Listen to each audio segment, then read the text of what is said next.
Hello বন্ধুরা, তোমরা সবাই কেমন আছো? আমি তো খুব ভালো আছি বন্ধুরা।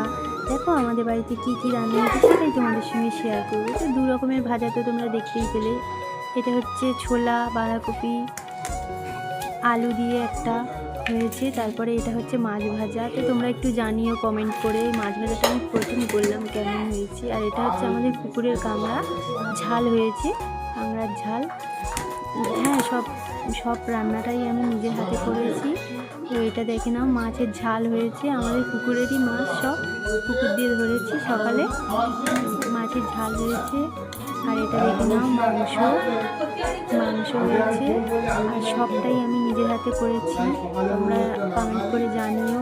সকাল দিয়ে এইসব রান্নাবান্না করেছি আমি। আর সবার শেষে এই যে স্যালাড দেখে নাও তোমরা। আর হ্যাঁ, এত কিছু কিসের জন্য সেটাই তো তোমাদের বলা হয়নি। আজকে আমার মা বাবা আসছে, তো তার জন্যই এত কিছু রান্না হয়েছে।